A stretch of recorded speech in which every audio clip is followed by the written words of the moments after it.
Hi. In the previous session, we talked about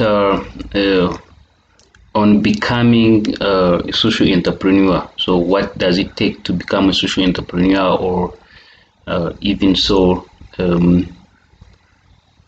beginning an entrepreneurship project? So, in this case, we will focus on social entrepreneurship and development, and therefore looking at the linkages between social entrepreneurship and development, or otherwise how social entrepreneurship contributes to development or social transformation. So, welcome to this class, and let's get started.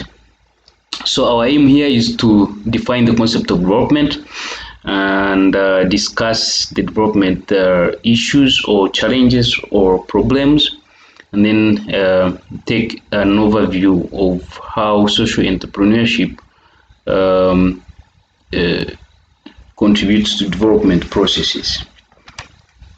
So what is development? Definitely, because many definitions, there is no universal definition because the definitions are influenced by thoughts, perceptions, and experiences, and of course thoughts about what development is, how it operates, and what it does, but of course also what is the ultimate goal that one needs to achieve. Okay, so in that case, of course, meaning that the definitions changes over time, depending also on the environment, and the environment relates to economic, social, cultural, political, and and human needs. Okay, so we have narrow and broad definitions. So the narrow one, the original, the usual definition looks at economic growth, which has to do with production of goods and services. But then the open definitions have to look at poverty reduction, decreasing inequalities, promoting equality and equity, well-being, happiness, and so on. So that kind of looks at broadly, we can look at the transformational change in all different aspects of economic, social, political, and cultural. So in that case, we could say that development is multidimensional in a way that it varies from place to place, time to time, individual to individual, and we can look at it from human perspective, sustainable development perspective, administrative perspective that has to do with, for instance, governance and administration, political perspectives in terms of, for instance, elections and democracy or stability, development in terms of social development, such as social service provisioning, education, health, and so on, but also economic development in terms of goods and services that are produced. Okay, so we could say that all these definitions represent what development is. It's a process, it's an end or means. Okay, so for instance, if you get how you are employed, then you can earn more income, then that income can be used to for education. So means and ends in itself, it's about the positive change. It could be qualitative in terms of numbers or qualitative in terms of satisfaction. It's progress, it's about overcoming poverty, it's about bridging gaps between developed and developed. It's a universal thing, and it's of course relates to the actions by the different actors. And in this case, as we look, since we are focusing on social entrepreneurship, so some of the actors belong to the third sector, of which in that case houses the social entrepreneurship that we are talking about. Okay. So we have several development issues to do with human rights violations, illiteracy, high population growth and its impacts, food insecurity, low incomes and wages, high and unemployment, poor housing and accommodation, infrastructure that relate to, for instance, poor transport networks or market structures, environmental degradation that sometimes lead to climate change. You have communities that do not have access to clean water supply, or they travel long distances even to access the little that is there. Over dependence on sustainable subsistence production, so meaning that, for instance, you have low agricultural production, poor health. You have diseases. Now we have COVID and its impacts. You have malaria, HIV/AIDS, and so on. Limited social capital. There is no limited access to information, gender inequalities, lack of political freedom, poor governance and corruption, conflicts. So there is a diverse basket of development problems that need action, that need intervention, and interventions may come from all different development actors, including the state, the government, private sector.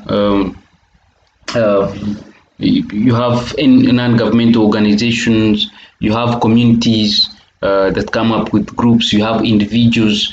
But then in this case, we are now focusing more on social entrepreneurship. Okay, so social enterprises could be set up to even contribute to addressing these development problems. But then, so again, a reminder: social entrepreneurship, what it is. So again, just like development, no universal definition of social entrepreneurship, but relates to kind of all those mechanisms that are organized to solving development problems, but mainly working with communities through social engagements, whereby the social entrepreneurs try to envision or look at missions and then develop all these kinds of means towards that they can use to solve those different development problems. But of course, again, different from the other private or business or pure business oriented entrepreneurship, which focuses on profit making. But this one again, social entrepreneurship focuses on creating impact, and yes, it has some kind of business characteristics, but it's more of mission oriented, that looks at creating social change through solving important societal problems. And of course, in that case, it has to also continue mobilizing resources or generating resources that can help to sustain such kind of entrepreneurship. Okay, so the big question here is, how can social entrepreneurship contribute to development processes, or what is the linkage between social entrepreneurship and development? Of course, social entrepreneurship involves innovations and technological developments that can be can lead to more advanced or more creative ways of solving certain problems that have not been addressed by the government or other actors. Infrastructure development that relates to, for instance, market structures, networking and cooperation and co-production of services, contributing to national income, of course, creating employment opportunities for those that are unemployed, identifying existing opportunities in the market and other sectors, so that people can, new aims can come up, then contributing towards addressing all the development issues that we looked at earlier on, and of course generally alleviating poverty. So we could say it works. Social entrepreneurship is linked to development because it works towards addressing human rights issues, provision of basic needs and social services, inequalities, addressing inequalities, and therefore promoting equity and equality. For instance, you can look at, for instance, working with women groups to be able to uplift them from poverty, provision of employment to the unemployed youth. For instance, now we have many youth that are unemployed, especially in sub-Saharan African region, and therefore these social enterprises help to develop. They help youth to develop skills and become innovative, and therefore get involved into development processes.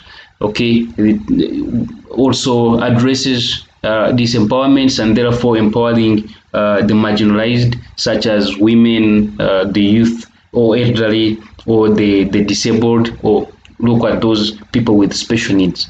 Okay, then of course also through resource mobilizations and for development and creating development partnerships and networks.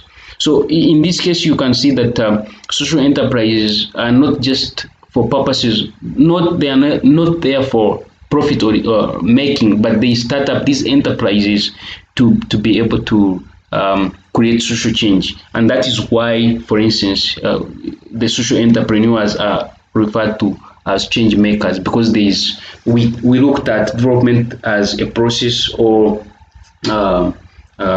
progress or transformational change. So this transformational change can also be contributed to through social entrepreneurship. Okay, so a good example again referred to the Grameen Bank by Mohammed Yunus in Bangladesh, who started giving small loans to community members or the poor people in the rural areas to be able to use them as social capital, as capital to start up their businesses, but also to invest in these other small activities to be able to earn something. Okay, of course he gets some little returns to be able to sustain the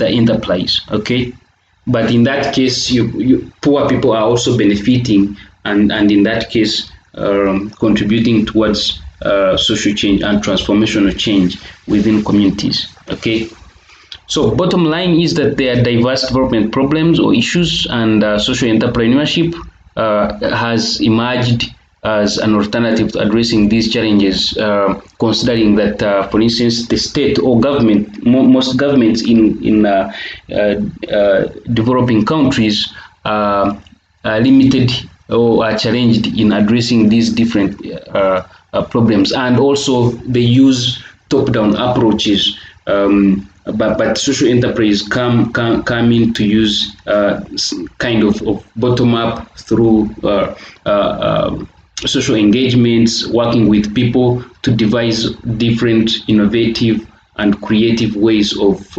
uplifting people from poverty. So social entrepreneurship may be looked at as a complement or supplement to other development mechanisms that the government in public or private or other mechanisms that are implemented in third sector. So in that case, we can link social entrepreneurship to development processes, and especially for within rural areas, but also for working well for the marginalized populations and poor households. Okay, so these are some of the resources you could look at. For instance, Later and others, 2018 looks at the reviews literature of and shows how social entrepreneurship can contribute to development and poverty alleviation. Okay, so the case study you could look at Benjamin and S. Allen, 2018. For instance, this report looks at saving groups and the dynamics of inclusions and how they help people to get out of poverty by through these savings groups and people borrowing money to be able to start up their own development projects. Okay, you could also watch these few videos, two videos to help you refocus on what we've just discussed. Okay, thank you.